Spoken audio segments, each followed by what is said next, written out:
Dharma Yukti Karini Cabang Pelalawan peringati Isra Mi'raj dengan penuh hikmat. Pangkalan Kerinci Jumat, 31 Januari 2025, Dharma Yukti Karini Cabang Pelalawan menggelar peringatan Isra Mi'raj Nabi Muhammad SAW dengan penuh hikmat bertempat di kantor Pengadilan Agama Pangkalan Kerinci. Acara ini dihadiri oleh Ketua, Wakil Ketua, segenap pengurus dan anggota Dharma Yukti Karini Cabang Pelalawan. Kegiatan ini bertujuan untuk meningkatkan keimanan dan ketakwaan anggota Dharma Yukti Karini serta mempererat tali silaturahmi di antara sesama. Acara dimulai dengan menyanyikan lagu himne dan mars Dharma Yukti Karini yang dipimpin oleh Nyonya Oksalisa Putri. Acara dilanjutkan dengan tausiah agama sekaligus doa bersama yang disampaikan oleh Bapak Dr. Handika Fujisuno, SHI, MH yang mengupas hikmah perjalanan spiritual Rasulullah SAW dalam peristiwa Isra Mi'raj. Assalamualaikum warahmatullahi wabarakatuh.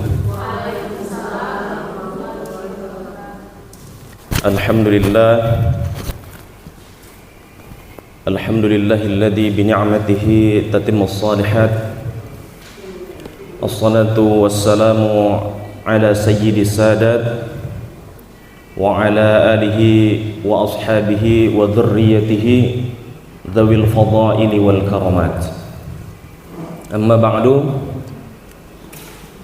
yang saya hormati Ibu Ketua Dharma Yukti Karini Cabang Pelalawan, yang saya hormati Ibu Wakil Ketua 1 Dharma Yukti Karini Cabang Pelalawan, dan tak lupa pula Ibu Wakil Ketua 2, ini istri saya, dan yang saya hormati pula seluruh pengurus Dharma Yukti Karini Cabang Pelalawan. Mohon maaf ibu-ibu pengurus, saya tidak bisa sebutkan satu persatu. Alhamdulillah pada pagi hari yang cerah ini kita bisa berkumpul di ruangan yang berbahagia ini dalam rangka mengisi kegiatan pengurus Dharma Yukti Karini Cabang Pelalawan. Dan saya, kalau istilah mama ini, dibujuk dan dirayu gitu ya, supaya saya bisa mengisi kegiatan pada hari ini. Jadi ini memang hasil bujukan dan rayuan ini ibu-ibu sekalian, dan berhasil gitu ya. Dan berhasil karena ada somasi nanti, kalau nggak berkenan ada somasi nanti, somasi pertama gitu ya, somasi kedua nih kacau nanti. Kalau sudah selesai somasi kedua nanti efeknya berat itu nanti. Dan tak lupa pula, mari kita senantiasa menghaturkan salawat dan salam kepada junjungan Nabi besar kita Muhammad SAW, yang kelak kita harapkan syafaatnya di yaumil akhir. Ibu-ibu yang saya hormati, kebetulan kalau hari ini, kalau nggak salah gitu ya, hari ini sudah jatuh tanggal 1 Sya'ban 1446 Hijriah. Jadi yang terakhir kemarin Rajab tanggal 30 Januari. Jadi bulan Hijriahnya, izin Bu Ketua, kalau bulan Hijriah itu hari ini sudah jatuh di tanggal 1 Sya'ban. Nah, tanggal 1 Sya'ban ini menandai bahwa sekitar 29 atau 30 hari kita sudah masuk di bulan suci Ramadan. Kalau diperkirakan tanggalnya itu tanggal 1 Maret 2025. Jadi meskipun demikian, last but not least gitu ya, karena Rajab baru saja lewat gitu ya. Kemarin baru saja lewat, tapi bukan berarti kita tidak boleh membicarakan tentang Rajab itu sendiri. Masih boleh, masih boleh. Dan hari ini materi yang akan saya angkat adalah tentang hikmah Isra Mi'raj dan sholat. Tapi sebelum itu saya mohon izin dulu Bu Ketua, ini sebenarnya nggak pas juga ini Bu kalau bagi yang umat Islam ini. Jadi saya ini mau memberikan ceramah atau menceramahi gitu ya, memberikan khutbah atau mengkhutbahi umat Islam yang sebenarnya sudah mendirikan sholat, sudah mengerjakan sholat. Jadi ibu-ibu yang ada di sini sholat kan? Kecuali yang non muslim misalnya sholat ya. Nah, kalau sholat berarti sebenarnya nggak pas lagi kalau diberikan ceramah lagi terkait dengan sholat ini. Tapi meskipun begitu manusia ini kan tempatnya silap, tempatnya khilaf, tempatnya lupa ya. Nggak ada yang luput dari rasa lupa, nggak ada yang luput dari kesalahan, namanya manusia. Jadi setiap manusia pasti lupa, dan itu sudah ditegaskan Nabi, kullu bani adam khatta'un. Jadi setiap anak Adam, jadi setiap kita ini tanpa terkecuali kita semua adalah anak Adam. Khatta'un, semuanya punya salah, semuanya punya khilaf. Wa khairul khatta'in at-tawwabun, dan sebaik-baik orang yang punya salah, sebaik-baik orang yang khilaf adalah bertaubat. Bapak Ibu lagi, ini kebiasaan ini kalau ngasih arahan Bapak Ibu gitu ya. Ini kebetulan hari ini cuma saya sendiri bapaknya nih. Ibu-ibu yang saya hormati dan saya muliakan, kalau cerita tentang Isra dan Mi'raj, maka kita harus mulai dulu dari kata-katanya sendiri. Kata Isra itu diambil dari bahasa Arab, dari kata al-Isra yang artinya perjalanan malam. Dan perjalanan malam yang akan diangkat pada materi ini bukan perjalanan biasa. Kenapa dibilang bukan perjalanan biasa? Karena memang Al-Quran sendiri sampai-sampai membuat satu surah di dalam Al-Quran itu dengan surah Al-Isra. Karena di dalam surah itu pas sekali di ayat pertamanya itu berbunyi, a'udzubillahi samil alim, subhanalladzi asra bi'abdihi lailan minal masjidil harami ilal masjidil aqsa alladzi barakna haulahu linuriyahu min ayatihi innahu huwas sami'ul basir. Di ayat yang pertama di surah Al-Isra itu Allah langsung menggambarkan bahwa Maha suci Allah yang memperjalankan seorang hambanya pada malam hari minal masjidil aqsa, dari masjid Aqsa dari masjidil haram ke masjidil Aqsa. Jadi diawali dari kata subhana. Kalau kata Profesor Quraisy Shihab, pakar tafsir Al-Quran, kenapa diawali ayat itu dengan kata subhana? Kalau kita relatekan ke kehidupan kita sehari-hari, bagi ibu-ibu, kalau lihat sesuatu yang menakjubkan, kita biasanya mengungkapkannya seperti apa? Subhanallah, bukan wah gitu. Kalau sering bilang wah gitu ya, tapi bagi umat Islam selain wah harus diikuti dengan kalimat subhanallah yang artinya maha suci Allah. Jadi kata-kata subhanallah itu menunjukkan bahwa ada sesuatu peristiwa yang membuat kita takjub. Ada sesuatu yang membuat kita takjub. Dan peristiwa itu apa? Peristiwa perjalanan Nabi Muhammad pada malam hari dari Masjidil Haram ke Masjidil Aqsa. Itu kata Prof. Quraisy Shihab. Kenapa diawali dengan kata subhana? Karena menunjukkan bahwa kegiatan yang dilakukan oleh Nabi Muhammad SAW itu adalah kegiatan yang membuat kita takjub. Miracle. Miracle. Jadi perjalanan yang luar biasa, yang di luar nalar lah, kira-kira seperti itu. Ya. Nah, Ibu-ibu yang saya hormati, kenapa Isra itu harus dari Masjidil Haram ke Masjidil Aqsa? Kan bisa saja kan Nabi Muhammad langsung cus sampai ke Sidratul Muntaha, sampai ke langit. Kenapa kok harus dari Masjidil Haram ke Masjidil Aqsa? Nah itu kan perlu tanda tanya juga ya, perlu tanda tanya. Kenapa? Ada yang bisa jawab nggak? Sri bisa jawab nggak, Ri? Kenapa kok harus ke Masjidil Aqsa dulu dari Masjidil Haram? Kok nggak langsung aja ke langit? Nah, jadi rupanya Nabi Ibrahim itu kan bapaknya para nabi. Ya, Nabi Ibrahim itu bapaknya para nabi. Jadi yang membangun Masjidil Haram itu, atau masjid yang pertama kali dibangun di muka bumi ini adalah Masjidil Haram. Lalu setelah Masjidil Haram, Masjidil Aqsa.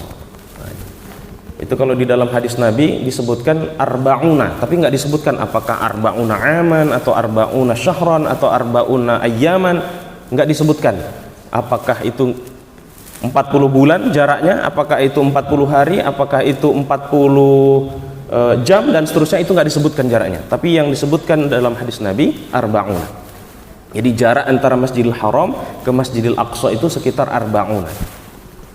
Jadi itulah kenapa harus dari Masjidil Haram dulu ke Masjidil Aqsa, karena untuk mengingat bahwa dua masjid itu adalah masjid yang pertama kali dan yang kedua kali dibangun oleh Nabi Ibrahim alaihissalam. Dan ada makna-makna yang lainnya. Dan makna yang lainnya apa? Makna yang lainnya bahwa dalam Islam selain berhubungan kepada Allah, kita harus juga berhubungan kepada sesama manusia. Hablum minan nas. Itulah Isra. Nah, kemudian ketika Nabi diperjalankan oleh Allah Subhanahu wa taala dari Masjidil Haram ke Masjidil Aqsa, kan sepertinya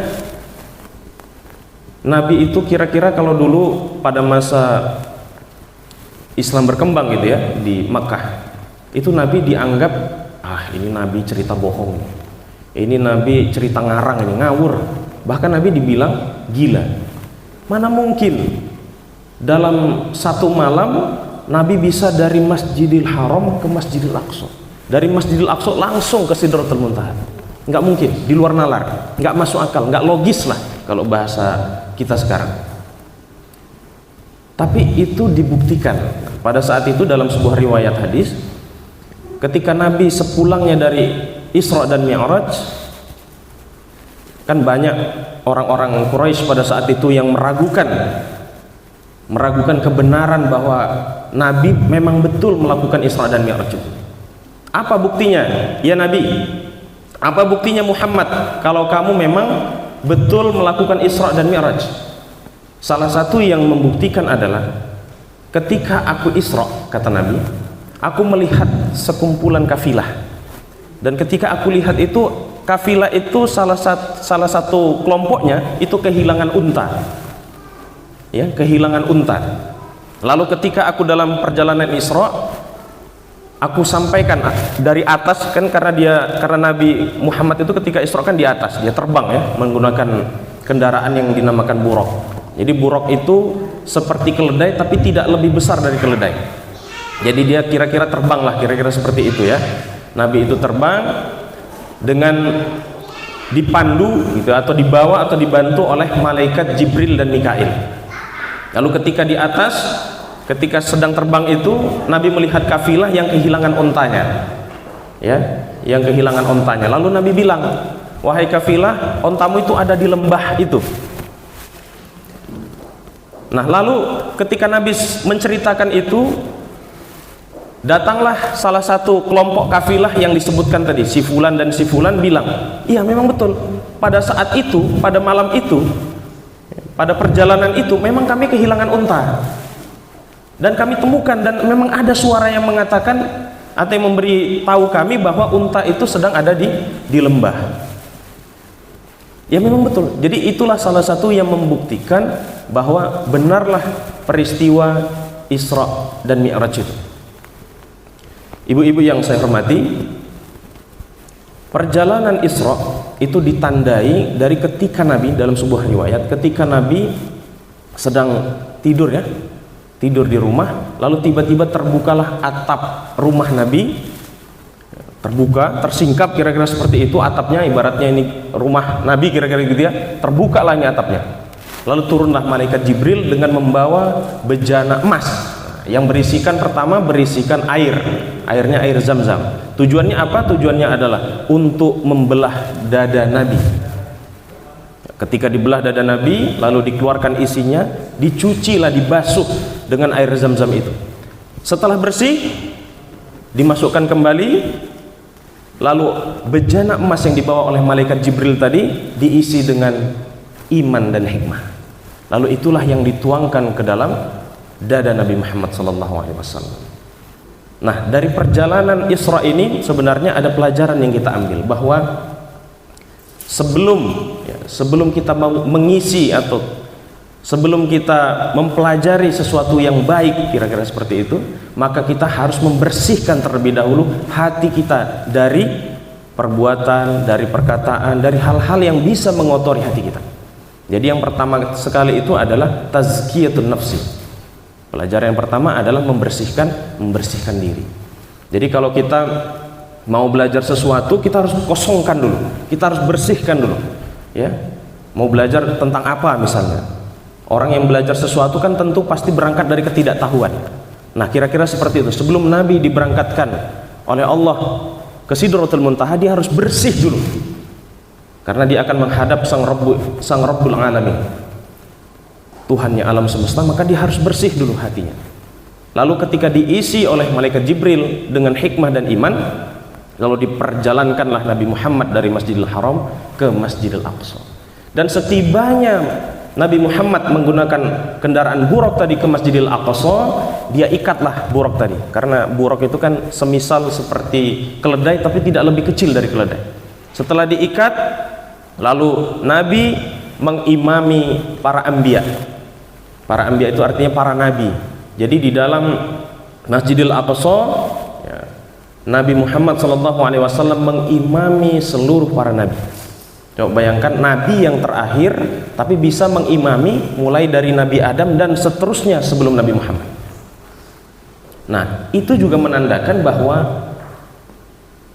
peribadatan yang dahulu sudah dipraktekkan oleh para nabi tersebut, itu semua disempurnakan oleh Nabi Muhammad SAW, sehingga nabi yang didapuk oleh malaikat Jibril untuk mengimami para nabi pada saat itu. Ketika selesai sholat dengan para nabi, lalu Nabi Muhammad SAW dinaikkan, diberangkatkan oleh malaikat Jibril dan malaikat Mikail ke langit yang pertama dulu. Jadi step by step rupanya. Jadi ibu-ibu yang saya hormati, jadi perintah sholat ini adalah satu-satunya perintah ibadah dalam agama Islam yang langsung Allah perintahkan kepada Nabi Muhammad, dan Nabi Muhammad langsung naik ke atas langit. Jadi semua ibadah, mulai dari zakat, mulai dari puasa, mulai dari haji dan ibadah-ibadah lainnya, itu semuanya disyariatkan ketika Nabi di bumi, langsung Nabi yang mensyariatkan. Tapi kalau sholat satu-satunya ibadah yang langsung diambil Nabi, kira-kira gitu ya. Ibaratnya kalau ibu-ibu yang PNS ini SK, itu SK-nya nggak dikirim. Kalau puasa, haji, zakat, infak, sedekah dan seterusnya, itu SK-nya dikirim. Ya, itu SK-nya dikirim. Bu Mimi misalnya kan lulus CPNS, SK-nya kan dikirim. Kira-kira begitu. Jadi yang lain itu dikirim ke bumi, tapi khusus sholat Bu Mimi ngambil sendiri ke Jakarta, kira-kira begitu. Nabi Muhammad tuh ngambil sendiri langsung ke sisi Allah. Ya, jadi begitu naik ke langit pertama, Nabi Muhammad bertemu dengan Nabi Adam alaihissalam. Lalu ketika bertemu dengan Nabi Adam tanya sama Jibril, siapa kamu? Saya Jibril. Saya Jibril. Ini siapa? Ini Muhammad. Apakah dia sudah diutus? Sudah, kata Jibril. Dan Jibril mengatakan, selamat datang kepada saudaraku dan keturunan para nabi, dari keturunan para nabi. Itu di langit yang pertama. Lalu Nabi Muhammad dengan malaikat Jibril dan malaikat Mikail naik ke langit kedua. Di langit kedua Nabi Muhammad bertemu dengan Nabi Isa alaihi salam dan Nabi Yahya alaihi salam. Sama juga seperti ketika bertemu dengan Nabi Adam. Nabi Isa dan Nabi Yahya mengucapkan selamat datang kepada Nabi Muhammad SAW. Lalu Nabi Muhammad naik berikutnya ke langit yang ketiga, dan di sana Nabi Muhammad bertemu dengan Nabi Yusuf alaihi salam. Sama juga, Nabi Yusuf juga memberikan ucapan selamat datang kepada Nabi Muhammad. Lalu naik lagi ke langit yang keempat, dan di sana Nabi Muhammad bertemu dengan Nabi Idris alaihi salam. Setelah bertemu dengan Nabi Idris, naik lagi ke langit kelima, Nabi Muhammad bertemu dengan Nabi Harun alaihi salam. Setelah bertemu dengan Nabi Harun mengucapkan selamat datang kepada Nabi Muhammad. Lalu Nabi Muhammad bertemu di langit keenam dengan Nabi Musa alaihissalam. Dan di sini ketika Nabi Muhammad dan malaikat Jibril bertemu dengan Nabi Musa alaihissalam, Jibril bertanya kepada Nabi Musa, "Wahai Nabi Musa, kenapa kau menangis?" Jadi rupanya pada saat itu Nabi Musa menangis ketika bertemu dengan malaikat Jibril dan Nabi Muhammad. Apa dikatakan Nabi Musa? Yang dikatakan Nabi Musa, "Aku menangis karena aku melihat umatnya Nabi yang datang belakangan ini nanti jadi umat yang paling mulia, yang paling duluan masuk surga, bahkan dibanding umatku yang datang lebih dulu." Umatnya Nabi Musa alaihissalam kan Bani Israel ya. Jadi Nabi Musa menangis pada saat itu. Kok bisa-bisanya lah kira-kira gitu ya, Nabi yang datang belakangan dengan umatnya kok nantinya gitu ya, itu lebih dulu masuk ke surga dibanding umatnya Nabi Musa alaihissalam.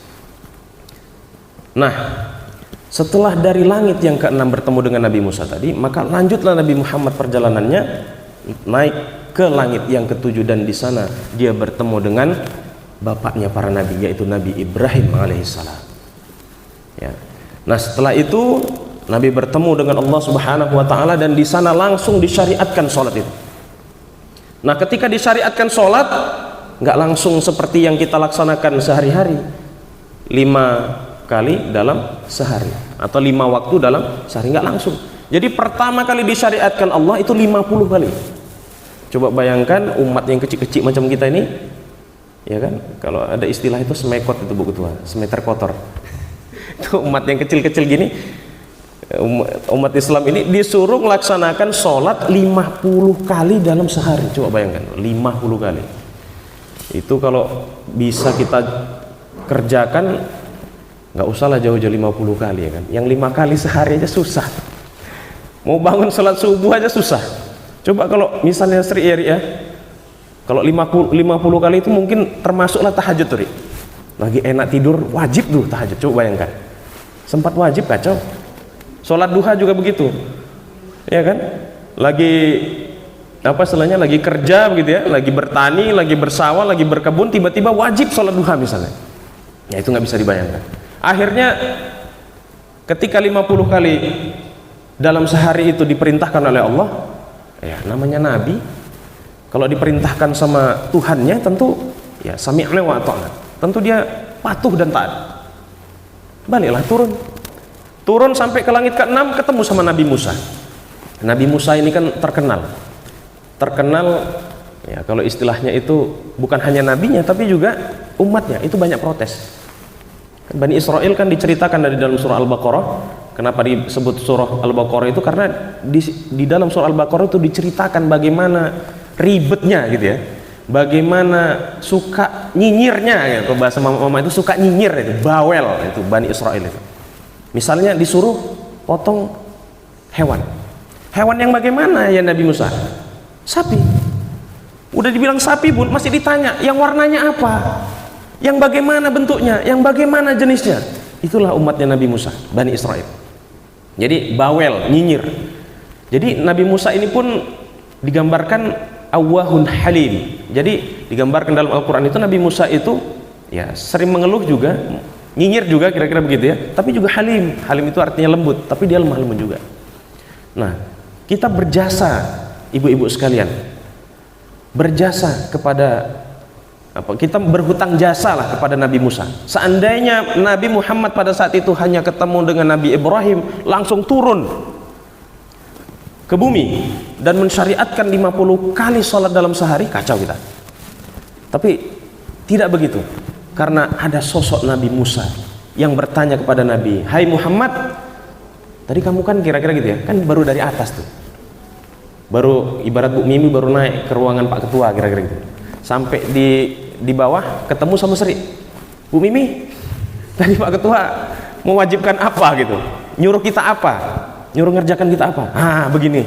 Nah, barulah cerita Nabi Muhammad kepada Nabi Musa, kami atau saya disuruh untuk menyampaikan kepada umatku melaksanakan sholat 50 kali dalam sehari.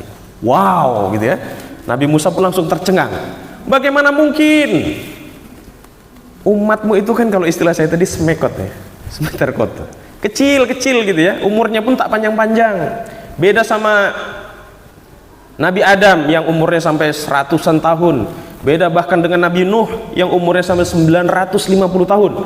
Nah, itu kalau 950 tahun usianya, kalau kita di Kerinci ini udah berapa kali lah ganti KTP dia kan.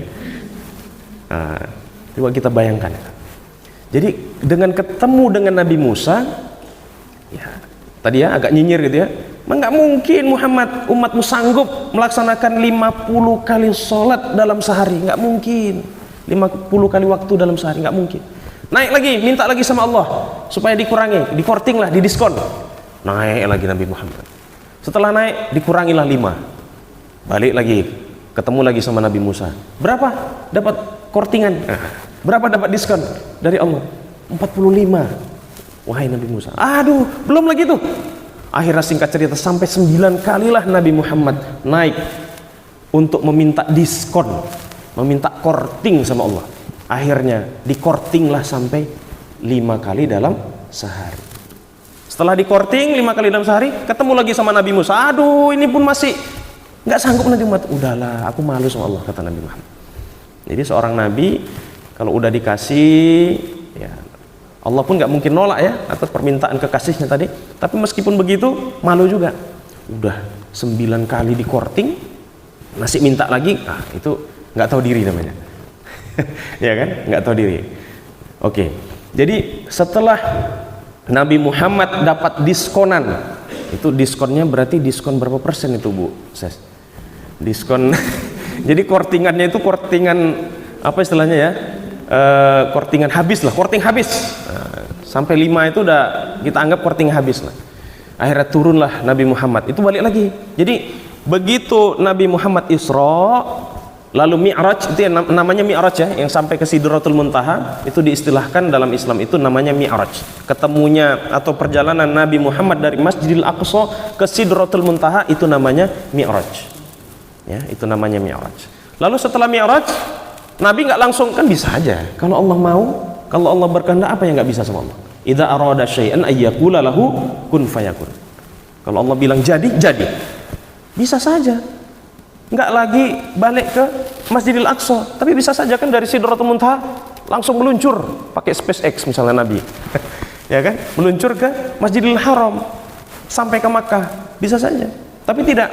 Jadi begitu Isra dari Masjidil Haram di Makkah menuju Masjidil Aqsa di Palestina, naik ke Sidratul Muntaha, diturunkan lagi ke Masjidil Aqsa di Palestina, baru dilanjutkan ke Masjidil Haram di Makkah.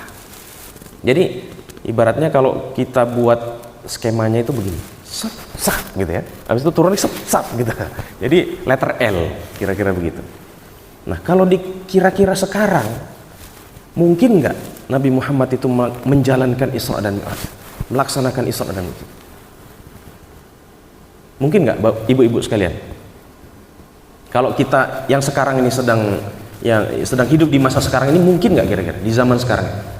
Mungkin. Coba lihat itu perusahaannya orang terkaya di dunia sekarang, Elon Musk. Dia membuat perusahaan apa? SpaceX. Wah, itu ya, yang bisa berwisata ke Mars gitu ya. Apa yang nggak bisa? Bisa kan? Coba lihat dulu orang pertama yang mendaratkan pesawat ulang alik dan yang mendarat pertama kali di bumi, Neil Armstrong. Bisa kan? Nah, Itu ya. Jadi nggak ada yang mustahil bagi Allah. Manusia aja buat sesuatu yang mustahil jadi nggak mustahil, apalagi Allah, Tuhan semesta alam. Semua yang dia buat, semua yang dia inginkan, semuanya pasti mungkin. Gitu ya. Ibu-ibu yang saya hormati, dari kisah Isra dan Mi'raj itu, ini saya agak ada kopean sedikit ya, karena saya bukan Ustaz Somad. Ya, kalau Ustaz Somad langsung luar kepala. Kalau saya betul luar kepala, ini kan di luar kepala saya nih. Nah, keluarlah kopeannya. Inilah kalau ustadznya masih amatiran ya kan. Kalau ustadznya udah kelas-kelas levelnya Ustaz Somad, yang begini ini diketawain. Nah, ini cemana ini? Nah, ibu-ibu yang saya hormati, jadi hikmah Isra dan Mi'raj sekaligus sholat yang pertama adalah menguji keimanan. Nah, soal menguji keimanan, jadi cerita Isra dan Mi'raj itu ternyata nggak begitu saja terjadi. Jadi cerita Isra dan Mi'raj itu dimulai dari peristiwa. Peristiwanya apa? Peristiwa Amul Huzni. Ini mohon maaf, ini saya nggak dikasih tenggang waktu tadi. Mana Asri? Nggak ada tadi ya tenggang waktunya. Nofri ya. Jadi begini saja Nov. Saya nggak panjang-panjang. Ya, saya ringkas-ringkas saja. Pokoknya kalau saya sudah selesai ya baru berhenti. Gitu aja ya. Nah, nggak usah panjang-panjang, tapi pokoknya waktunya itu tenggang waktunya pokoknya kalau saya selesai berarti itulah baru selesai. Gitu aja ya. Izin ya Bu Ketua ya. Oke, kita lanjutkan. Ibu-ibu yang saya hormati, jadi yang pertama hikmahnya adalah bahwa Isra dan Mi'raj sekaligus sholat itu ternyata menguji keimanan. Jadi kronologi sebelum Isra dan Mi'raj itu terjadi diawali dari peristiwa yang menimpa Nabi Muhammad SAW yang disebut dengan Amul Huzni. Jadi pada zaman Nabi saat itu belum ada kalender Januari, Februari, kalender Muharram, Safar, Rajab dan seterusnya, itu nggak ada ya. Jadi orang dulu pada zaman Nabi itu ketika menyebutkan momentum atau peristiwa sesuatu itu menyebutkan dengan am. Makanya ditanya ketika kita dulu sekolah ngaji gitu ya, sekolah madrasah, Nabi Muhammad itu kapan lahirnya anak-anak? Amul Fil, atau kita bahasakan tahun gajah. Ketika tentara Abraha ya mau menghancurkan Ka'bah, turunkanlah gajah-gajah gitu ya. Kemudian gajah-gajah dan bala tentara Abraha itu dihanguskan oleh burung ababil yang dikenal dengan Amul Fil. Jadi pada saat itulah Nabi Muhammad lahir. Nah, maka itu sama seperti itu juga. Jadi Amul Huzni itu yang mengawali perjalanan peristiwa Isra dan Mi'raj. Apa Amul Huzni itu? Amul Huzni itu artinya tahun kesedihan, di mana Nabi Muhammad SAW pada tahun itu sangat bersedih hati. Apa kesedihan yang menimpa Nabi? Yang pertama, meninggal pamannya Abu Talib. Siapa Abu Talib? Abu Talib itu pamannya Nabi, anaknya Abdul Muthalib. Berapa lama kok bisa sampai sesedih itulah Nabi ketika Abu Talib berpulang ke rahmatullah, berpulang meninggal dunia? Karena Nabi Muhammad SAW umurnya masih 2 bulan di dalam kandungan ibunya, Nabi Muhammad itu sudah ditinggal sosok ayahnya Abdullah.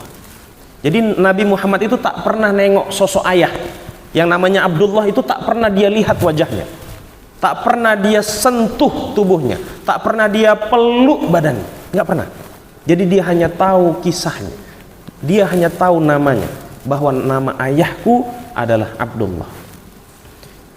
Setelah ayahnya tak ada, kemudian ibunya juga wafat, lalu Nabi Muhammad diasuh oleh pamannya Abdul Muthalib, dan itu hanya berlangsung sampai umurnya 8 tahun. Dan setelah Nabi berumur 8 tahun, Nabi Muhammad ditinggal oleh kakeknya. Lalu beralih pengasuhan Nabi Muhammad kepada pamannya Abu Talib. Jadi dari usia 8 tahun sampai terjadinya peristiwa Isra dan Mi'raj itu, Nabi Muhammad bersama sehari-hari dengan pamannya Abu Talib. Jadi yang dia tahu sosok ayah itu, meskipun itu paman tapi sebenarnya itu ayahnya. Kira-kira seperti itu. Jadi kalau ditanya kira-kira siapa ayahmu, yang dia lihat selama ini sehari-hari adalah pamannya.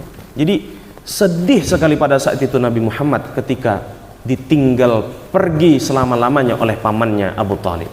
Dan Abu Thalib ini sangat berjasa dalam dakwah Nabi Muhammad SAW. Ya, jadi orang Quraisy pada saat itu, penduduk Makkah pada saat itu yang belum memeluk Islam, semuanya benci sekali sama Nabi. Bahkan sampai-sampai Nabi itu mau dibunuh. Tapi kenapa tidak Urung dibunuh? Kenapa Urung dibunuh Nabi Muhammad itu? Karena menghormati sosok pamannya Abu Thalib. Loh, kenapa sih Abu Thalib itu dihormati? Karena Abu Thalib itu dari keturunan Quraisy. Kalau dilihat Abu Thalib, Abdul Muthalib, Abdul Manaf dan seterusnya, nanti ada Qusay dan seterusnya, itu sampai derajat yang berikutnya ketemu dengan Nabi Ismail dan ketemu dengan Nabi Ibrahim. Jadi ini silsilah, ibaratnya kalau di Indonesia itu habaib, habib lah Abu Thalib, kira-kira begitu ya. Jadi orang terhormat, orang yang disegani, itulah yang melindungi Nabi selama ini. Disitulah Nabi, tempat Nabi bernaung, tempat Nabi berkeluh kesah, tempat Nabi memohon perlindungan. Jadi itu udah nggak ada, itu sudah meninggal selama-lamanya. Lalu siapa lagi yang membuat Nabi bersedih pada Amul Huzni itu? Nabi Muhammad pada tahun itu juga kehilangan istri tercintanya Khadijah. Jadi pada saat itu peristiwa Isra dan Mi'raj itu diawali dari peristiwa 2 kesedihan, bahkan 3 kesedihan. Jadi ketika meninggal istrinya, istri yang dia cintai, istri yang dia sayangi, istri yang kalau istilahnya kalau kita sekarang yang pahit manisnya, asin asamnya kehidupan selama berumah tangga, bahkan selama Nabi berdakwah di kota Makkah, itu semua diarungi dengan Khadijah. Jadi istri yang dia cintai kehilangan. Apa sih hebatnya Khadijah? Nah, kira-kira gitu ya. Salah satu yang digambarkan di dalam sirah nabawiyah, dalam cerita Nabi Muhammad SAW adalah bagaimana Khadijah bisa menenangkan sosok Nabi Muhammad ketika pertama kali Nabi Muhammad mendapatkan wahyu di Gua Hira. Begitu ketakutannya Nabi, bahkan ketika sampai di rumah, kenapa menggigil ya, menggigil Nabi. Siapa yang menanyakan, kenapa wahai Nabi, aku bertemu dengan sosok yang besar sekali, yang tak aku ketahui siapa dia, yang membuat aku ketakutan, yang membuat aku sampai menggigil seperti ini, demam tinggi, kira-kira seperti itu. Jadi Khadijah lah yang bertanya, Khadijah lah yang menenangkan, Khadijah lah yang bertanya kepada pamannya Waraqah untuk mengetahui siapa sosok yang membuat Nabi sampai setakut itu. Sosok Khadijah lah yang menyelimuti Nabi ketika Nabi sedang kesulitan, sedang kesusahan, sedang menggigil saat pertama kali Nabi Muhammad menerima wahyu di Gua Hira. Jadi Khadijah yang menenangkan. Tapi kalau Khadijah yang sekarang kan lain Bu ya, itu kan Khadijah yang dulu. Kalau Khadijah yang sekarang pulang menggigil, tahu nggak apa yang dibilang Khadijah yang sekarang? Itulah, udah aku bilang jangan keluar rumah pulang, rasakan. Nah, itu Khadijah yang sekarang. Tapi mungkin lakinya bukan Nabi Muhammad, bukan seperti Nabi Muhammad. Mungkin lakinya entah main kartunya, entah main judulnya di warung sana gitu kan. Tapi kalau lakinya pergi pengajian, lakinya pergi ke masjid, lakinya ini kalau sempat ada Khadijah yang sekarang nanya, itulah, udah aku bilang jangan pergi pengajian, pergi juga. Ah, itu bukan sosok Khadijah yang digambarkan seperti istri Nabi SAW. Jadi saking begitulah berjasanya sosok Khadijah di mata Nabi Muhammad SAW. Dengan Khadijah lah Nabi Muhammad belajar berdagang, ya kan? Dengan Khadijah lah ya Nabi Muhammad diterima, kira-kira begitu. Ketika mendakwahkan Islam di kota Makkah, tak ada satupun wanita yang mau menerima dakwah Nabi. Jadi as-sabiqunal awwalun, orang-orang yang pertama masuk ke dalam Islam dari golongan perempuan, siapa yang pertama? Khadijah. Jadi di saat semua wanita di kota Makkah tidak ada yang mau menerima dakwah, tidak ada yang mau mempercayai perkataan ajaran yang disampaikan oleh Nabi Muhammad SAW, ada sosok Khadijah yang mempercayainya. Jadi begitulah jasa Khadijah di benak Nabi SAW sampai Nabi sangat kesedihan ditinggal Khadijah. Lalu dengan adanya 2 kesedihan yang dialami, yang melanda hati Nabi SAW, lalu Nabi kepingin jalan-jalan, kepingin rihlah, kepingin healing lah ke tempat yang lain yang disebut dengan Taif. Dan Taif sukunya Bani Thaqif namanya. Jadi Nabi ketika dalam kondisi sedih, ibarat kita lagi galau, gegana, gelisah, galau merana, gitu ya, Bu saya. Kadang-kadang meriang, ya, merindukan kasih sayang, gitu ya. Nah, Nabi pun galau, akhirnya dalam kondisi sedih itu Nabi ingin healing lah, kira-kira begitu. Mudah-mudahan, mana tahu ketika aku berdakwah ke negeri Taif, Bani Thaqif sukunya tadi mau menerima dakwah. Tapi ternyata apa yang ditemui oleh Nabi ketika Nabi healing tadi, berjalan dari Makkah ke kota Taif? Yang ada bukan disambut seperti Nabi hijrah dari Makkah ke Madinah, salawat badar, bukan tala al badru ya. Tapi apa yang terjadi? Yang terjadi pada saat Nabi sampai ke kota Taif, Nabi justru dilemparnya bukan dilempar pakai botol aqua. Kalau botol aqua masih nggak gitu sakit kan, ada pula airnya pula kayak kan. Nah, paling kalaupun ini ya lebam-lebam, ini dilempar pakai batu. Dan bukan hanya batu, batunya bahkan sampai mengenai pelipis Nabi SAW. Dan bukan hanya batu, tapi Nabi juga dilempar dengan kotoran unta. Jadi kotoran unta itu dilemparkan ke Nabi. Dan bukan hanya kotoran unta, tapi dilempar juga dengan kayu, ibu-ibu sekalian. Jadi ketika Nabi datang, bukan disambut dengan tolak al-badru, bukan disambut dengan rasa antusiasme, malah disambut dengan kebencian. Jadi makin sakitlah Nabi pada saat itu. Artinya sakit hatilah, kira-kira begitu ya. Makin sedihlah, makin galaulah Nabi. Di saat dia mau healing, ya kan, yang ada bukan healing yang didapat, tapi apa? Kalau istilahnya itu, tapi yang ada menderita, merana. Karena disambut dengan duka cita, kira-kira seperti itu. Lalu apa yang dilakukan Nabi ketika dilempar batu, ketika dilempar kotoran, ketika dilempar kayu oleh penduduk kota Taif pada saat itu?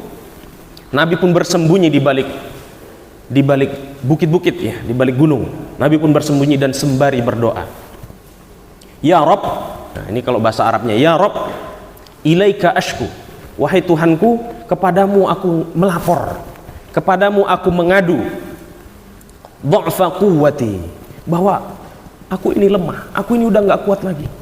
Karena paman yang selama ini tempatku bernaung, paman yang selama ini tempatku berlindung, sudah tidak ada di dunia ini. Sudah tidak ada di dunia. Wa qillati hilati, dan kondisiku juga sedang kacau balau. Orang yang selama ini menenangkanku, memberikanku ketenangan, memberikanku kebahagiaan, menghilangkan kesedihanku, yaitu Khadijah, sudah meninggalkan aku selama-lamanya. Ya, meninggalkan selama-lamanya. Wa qillata hilati wa hawani 'alan nas, dan aku merasa hina ya Allah di hadapan semua manusia. Jadi pada saat itu Nabi Muhammad SAW ada di titik terendah. Anta rabbul mustad'afin, itu doanya, bahwa engkau ya Allah Tuhan orang-orang yang lemah. Lalu ketika Allah mendengar doa itu, Allah perintahkan namanya malakul jabal. Allah perintahkan malaikat bukit-bukit, malaikat gunung-gunung, malaikat yang menguasai gunung-gunung di Jazirah Arab itu menemui Nabi SAW. Wahai Muhammad, apa yang bisa ku bantu? Nah, kira-kira gitu. Apa yang bisa ku tolong? Coba kau tunjukkan, kata malaikat bukit itu, kata malakul jabal itu. Coba kau tunjukkan mana gunung yang paling besar di seantero Jazirah Arab ini. Mana bukit yang paling besar? Bisa saja aku lemparkan bukit itu, aku tenggelamkan, aku benamkan penduduk Taif atau Bani Thaqif pada saat itu. Tapi Nabi kan Nabi gitu ya. Nabi pada saat itu tidak menerima bala bantuan yang diberikan oleh malakul jabal tadi. Enggak usah. Nah, tapi coba kalau kita udah sedih, udah galau gitu ya, meriang pula lagi. Coba kita bukan hanya dibenamkan, kalau bisa dihilangkan dari muka bumi ini. Oh, coba aja lah. Oh, kapan? Nah, kapan nggak ini? Nah, kalau kita lagi susah, lagi sedih gitu ya, lagi berduka cita, dibuat kesal sama orang, coba apa yang kita lakukan? Doanya bukan seperti Nabi. Kalau bisa kita benamkan, kita benamkan. Kalau ada hari ini misalnya sekarang ini lagi galau nih misalnya ya, emak-emak ini kan sering baperan gitu ya, kebawa perasaan.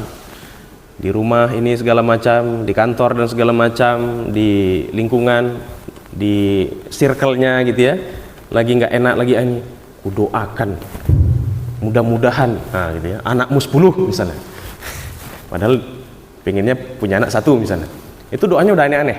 Tapi Nabi nggak demikian. Nabi nggak dendam. Apa yang didoakan Nabi? Yang didoakan Nabi, Allahumma akhrij min aslabihim may ya'budullaha wa la yusyriku bihi syai'an.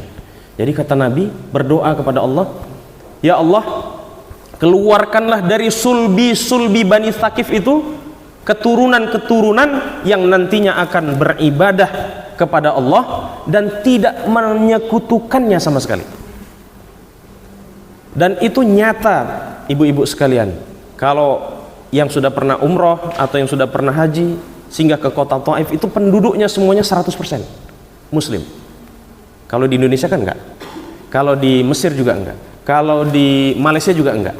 Tapi di Taif, berkat doa Nabi, Allahumma akhrij min aslabihim may ya'budullaha wa la yusyriku bihi syai'an, semuanya Muslim, semuanya 100% Muslim. Nah, itulah doa Nabi pada saat itu. Jadi ketika Nabi dihujat, ketika Nabi dihina, ketika dalam kondisi susah payah, ya, semuanya didoakan, ya, didoakan. Jadi itulah ibu-ibu sekalian, ketika kita ditimpa cobaan, ketika kita ditimpa ujian, ketika kita ditimpa musibah, maka yang harus kita lakukan adalah bersabar. Karena sabar itu akan meningkatkan derajat kita. Coba lihat, ketika Nabi sabar atas kesedihan, 1 meninggal pamannya, 2 meninggal istrinya, 3 dihujat bahkan dilempari batu, kotoran dan kayu di kota Taif, ketika Nabi sabar, healingnya ditambah sama Allah, nggak kaleng-kaleng. Healingnya bukan cuma ke kota Taif, tapi healingnya sampai bertemu dengan, semua kita pasti merindukan bertemu dengan Tuhan kita. Selepas raga ini terpisah dari nyawa, maka yang kita rindukan ketika kita sudah tak bernyawa lagi, siapa yang kita rindukan? Tuhan. Karena dialah yang maha semuanya, dialah maha pengasih, dialah maha pengampun dan seterusnya. Nah, ini healingnya nggak tanggung-tanggung. Jadi kalau kita sabar, Bapak Ibu sekalian, ibu-ibu sekalian, kalau kita menerima cobaan, kalau kita menerima takdir Allah, khairuhu wa syarruhu, apakah itu takdir baik ataukah itu takdir buruk, maka yakinlah derajat kita akan ditinggikan oleh Allah Subhanahu wa taala, seperti Nabi sallallahu alaihi wasallam. Ibu-ibu yang saya hormati, itulah salah satu hikmah Isra dan Mi'raj, yaitu menguji keimanan kita. Nah, kalau sholat tadi sudah dibawa oleh Nabi turun dari langit ke bumi, lalu diwajibkan kepada kita untuk melaksanakan sholat, maka sholat itu sesungguhnya menguji keimanan kita. Kalau kita masih malas-malas, rasa malas itu ujian. Sholat subuh, Allahu Akbar, as-salatu khairun minan naum, gitu ya. Alah, nanti aja, bentar lagi, gitu ya. Ya, kalau istri saya nunggu dibangunin suaminya, kalau sempat suaminya tak bangunlah juga dia. Nah, itu ujian. Itu juga ujian. Jadi keimanan itu ujian. Gitu juga ibu-ibu yang lain. Ya, mirip-mirip nanti. Kalaupun, tapi nggak ada, nampaknya nggak ada yang kayak kita. Nggak ada bedanya maksudnya. Sami mawon, iya kan? Iya. Ada juga kalau istri saya nunggu suaminya yang bangunin. Ada juga yang nunggu istrinya yang bangunin. Jadi kata suaminya, biarlah istriku dulu bangun. Rupanya istrinya tak bangun. Akhirnya dua-dua tak sholat subuh. Orang tadi dengarnya as-salatu khairun minan naum. Nantilah itu. Masih jam berapa ini? Masih pagi. Nantilah, nanti. Akhirnya ujiannya pun lewat dan dia tidak sholat subuh. Jadi ujian keimanan. Sholat zuhur, bentar lagi lah, masih setengah 1. Sholat zuhur itu kan sampai jam 3. Bentar lagi. Sholat asar juga gitu, sholat maghrib juga gitu, sholat isya juga gitu. Jadi ujian keimanan, ibu-ibu sekalian. Jadi kalau yang lulus dari ujian, berbahagialah.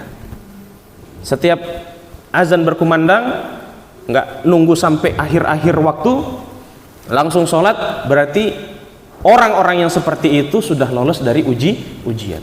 Tadi seperti Nabi, kalau lolos dari ujian, ditimpa musibah, ditimpa kesusahan dan seterusnya, maka nanti Allah akan tinggikan derajat kita.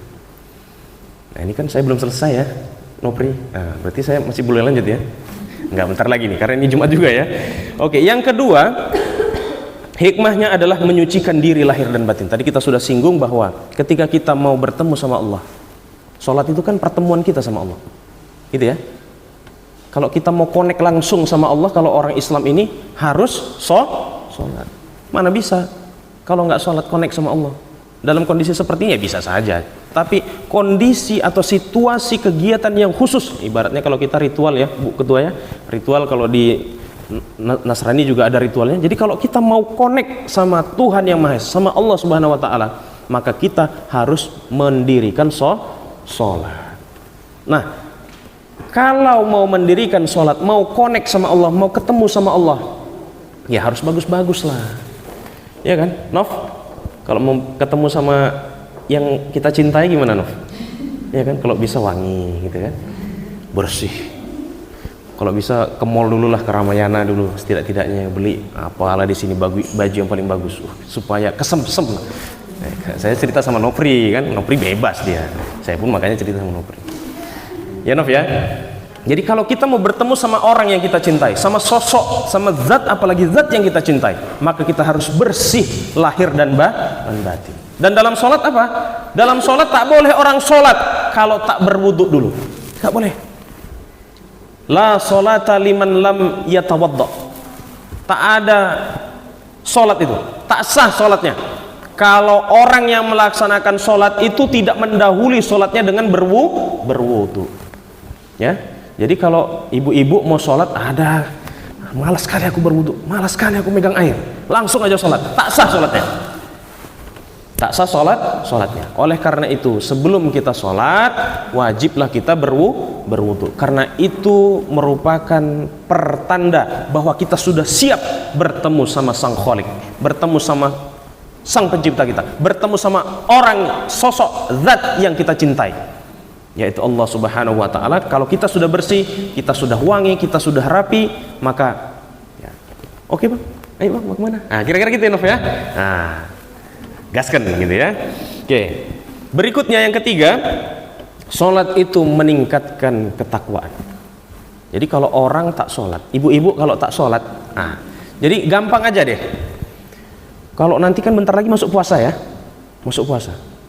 Salah satu ciri orang yang bertakwa selain melaksanakan ibadah puasa, karena kan targetnya puasa itu kan goalnya adalah bertakwa. Salah satunya kalau dia berpuasa tapi tak sholat, pasti tak akan jadi orang yang bertakwa. Aku udah bertakwa loh katanya. Kalau orang Medan gitu cakapnya, Bu, izin Bu Ketua, mungkin agak-agak relate dengan Pak Ketua gitu ya. Nah, kalau aku sudah berpuasa, otomatis aku jadi orang bertakwa weh. Nah, itu kira-kira gitu ya. Nggak bisa.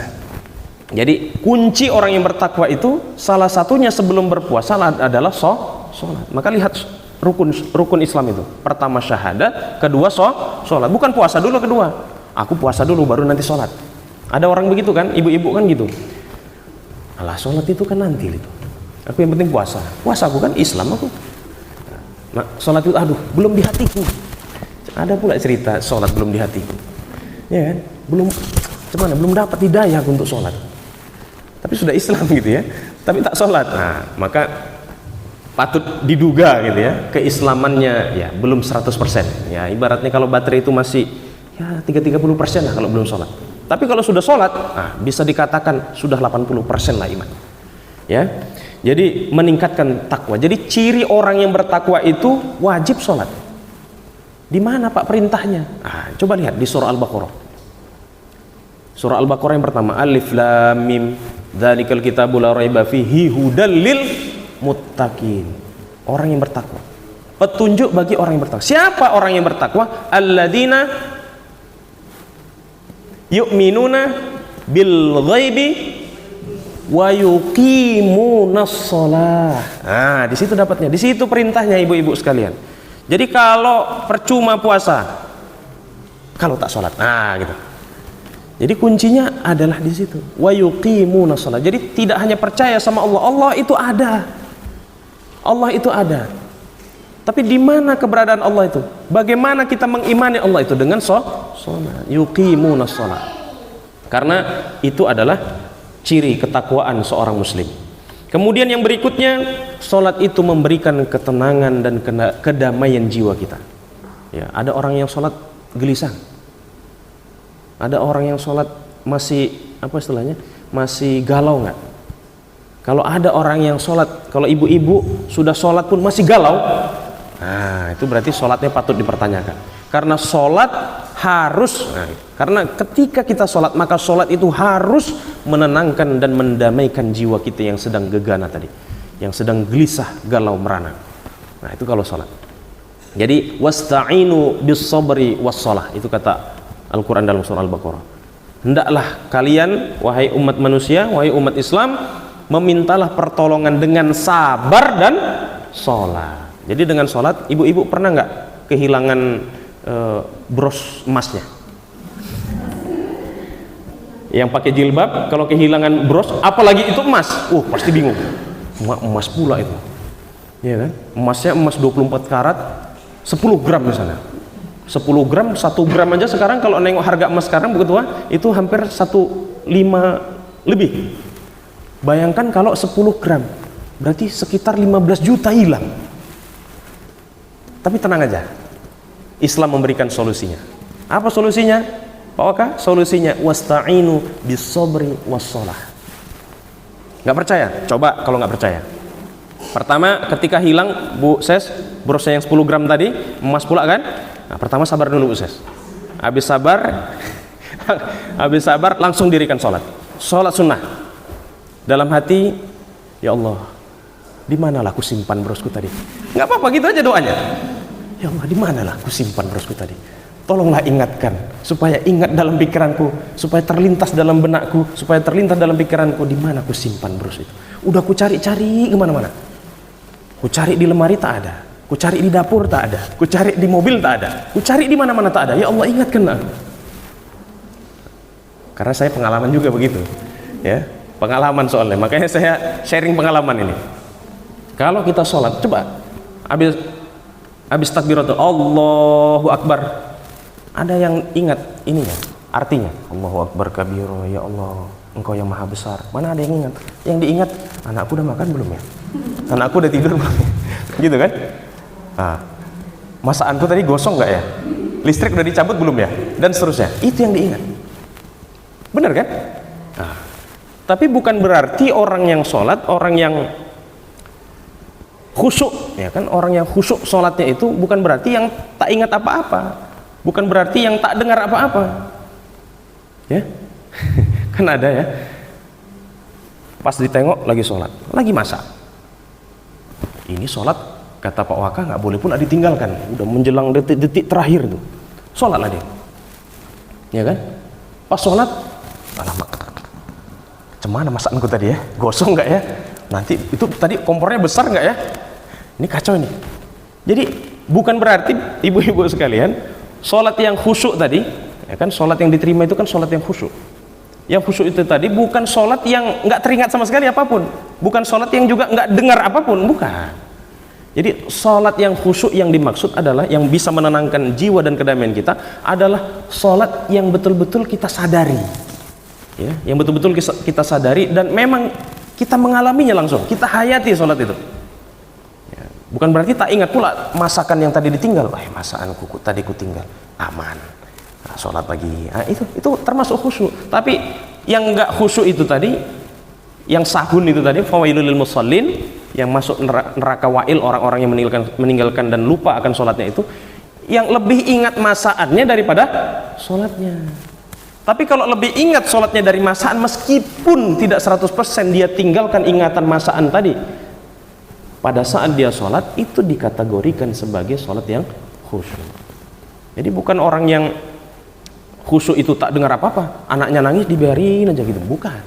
Ada gempa Ya, nah ini juga kalau sedang gempa misalnya, ibu-ibu sekalian, kita lagi sholat, meninggalkan sholat atau lanjut sholatnya? Biar aja gempa.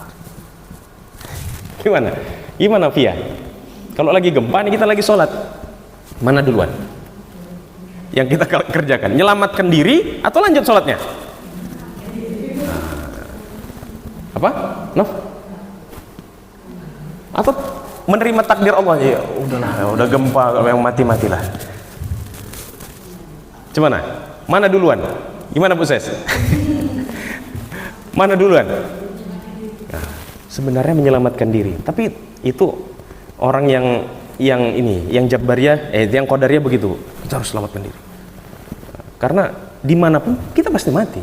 Enggak hanya ketika saat gempa. Jangan pula ada gempa, udah tahu kita gempa, wah gempa ini. Tapi yakinlah kalau memang takdirku memang nggak mati. Ya itu memang betul. Kalau nggak takdir mati, nggak mati ya nggak mati. Kalau memang mati ya mati. Tapi masa pula di atas kita udah jelas, plafon setinggi ini kan, kejatuhan secara logika otomatis mati. Tapi tidak begitu yang diajarkan oleh Islam. Jadi ketika kita sadar bahwa ada bahaya yang muncul yang seharusnya bisa kita hindari. Karena di dalam Al-Quran ada ayatnya. Wala tulqu bi aidikum ila tahlukah. Jangan kau cemplungkan gitulah kalau bahasa Al-Quran itu. Jangan kau masukkan dirimu dalam kebinasaan. Udah tahu kalau kau kena atap yang besar ini, yang tinggi ini, yang keras ini, mati, jangan pula terima keadaan. Kalau bisa hindari. Nah, itu ajaran dalam Islam. Yang berikutnya, ibu-ibu sekalian, membuktikan cinta kita kepada Allah. Nah, tadi sudah saya singgung juga. Tadi gimana Nofri membuktikan cintanya? Nah, kira-kira gitu ya. Jadi caranya dengan sholat. Kalau memang ibu-ibu sekalian cinta kepada Allah, yakin bahwa Allah itu Maha Pengasih, Maha Penyayang, Maha Pengampun, dan seluruh sifat-sifat Allah yang maha baik itu, maka sholatlah, karena itu membuktikan cinta kita kepada Allah. Dan yang terakhir, bahwa sholat kita itu bisa mencegah kita dari perbuatan keji dan mungkar. Kalaupun tidak bisa dicegah, paling tidak perbuatan sholat itu ya bisa menghapuskan dosa-dosa kita. Ya, misalnya nih, habis sholat subuh, ya kan, jam-jam 8 biasanya emak-emak ke warung gitu kan, beli sarapan kah dia, beli sayur kah dia, ketemu sama satu frekuensi, ya kan. Otomatis kalau emak-emak pasti adalah judulnya kan, judulnya hari ini apa ya? Nah, judulnya hari ini, oh si Anu itu, si Anu, mamanya itu, istrinya itu, wah begini, begitu, begini. Dosa kan? Gibah kan, menceritakan orang lain. Nah, masuk waktu zuhur, sholat zuhur. Setidak-tidaknya dosa gibah tadi dihapuslah dengan sholat zuhur. Habis sholat zuhur, apalagi? Nah, yang lain lagi dosanya dihapus lagi dengan sholat asar. Habis sholat asar apalagi? Ada lagi dosa maghrib dan seterusnya. Begitulah lingkaran sholat itu dibuat oleh Allah Subhanahu wa ta'ala. Antara sholat ke sholat itu bisa menghapuskan, bahkan mencegah kita dari berbuat keji dan mungkar. Nah, nampaknya Nov dari tadi nengokin saya aja nih, pengen diminum katanya. Jadi ibu-ibu sekalian, demikianlah ceramah panjang tapi ringkas yang bisa saya sampaikan pada kesempatan kali ini. Lebih dan kurang saya mohon maaf. Kalau ada jarum yang patah, kan ini orang Melayu kan, di bumi Melayu, jangan disimpan di dalam peti. Kalau ada jarum yang patah, jangan disimpan di dalam hati. Nah, itu pula pantun yang cuma saya bisa kan. Saya akhiri, wabillahi taufiq wal hidayah. Wassalamualaikum warahmatullahi wabarakatuh. Langsung doa ya. Izin Bu Ketua, saya mimpin doa dengan agama Islam. A'udzubillahi minasyaitonir rajim. Bismillahirrahmanirrahim. Alhamdulillahirabbil alamin. Assalatu wassalamu ala asyrafil anbiya'i wal mursalin sayyidina Muhammadin wa ala alihi wa ashabihi ajma'in. حمدا ناعمين حمدا شاكرين حمدا يوافي نعمه ويكافئ مزيده يا ربنا لك الحمد كما ينبغي لجلال وجهك الكريم وعظيم سلطانك. اللهم صل وسلم على سيدنا محمد صلاة تنجينا بها من جميع الأهوال والآفات وتقضي لنا بها جميع الحاجات وتطهرنا بها من جميع السيئات وترفعنا بها عندك أعلى الدرجات وتبلغنا بها أقصى الغايات من جميع الخيرات في الحياة وبعد الممات إنك سميع قريب مجيب الدعوات ويا قاضي الحاجات. يا سيد السادات يا مجيب الدعوات يا رافع الدرجات يا ولي الحسنات يا غافر الخطيئات يا معطي المسألات يا دافع البليات ادفع عنا البلاء والوباء والفحشاء والمنكر والسيوف المختلفة والشدائد والمحن والفتن ما ظهر منها وما بطن. اللهم أنزل السكينة والرحمة والبركة والسلامة والنعمة والأرزاق والعافية خصوصا على هذه الجماعة. اللهم اجعل جمعنا هذا جمعا مرحوما وتفرقنا من بعده تفرقا معصوما. اللهم اكفنا بحلالك عن حرامك واغننا بفضلك عمن سواك. اللهم اغننا بالعلم وزينا بالحلم وأكرمنا بالتقوى وجملنا بالعافية. اللهم جملنا بالعافية والسلامة وحاققنا بالتقوى والاستقامة وعذنا من موجبات الندامة.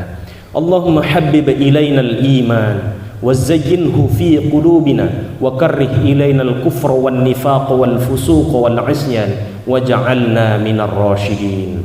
ربنا تقبل منا دعاءنا تامة واغفر لنا ذنوبنا عامة ولا تعذبنا من الدنيا إلى يوم القيامة. ربنا آتنا في الدنيا حسنة وفي الآخرة حسنة وقنا عذاب النار. وصلى الله على خير خلقه سيدنا محمد وعلى آله وأصحابه أجمعين بفضلك سبحان ربك رب العزة عما يصفون وسلام على المرسلين والحمد لله رب العالمين. Acara diakhiri dengan pemberian cindera mata oleh Dharma Yukti Karini Cabang Pelalawan kepada Bapak Dr. Handika Fujisuno, SHI, MH sekaligus foto bersama. Dengan berlangsungnya acara ini, diharapkan nilai-nilai keislaman dan kebersamaan semakin terjalin erat dalam keluarga besar Dharma Yukti Karini Cabang Pelalawan, serta memberikan dampak positif bagi masyarakat sekitar.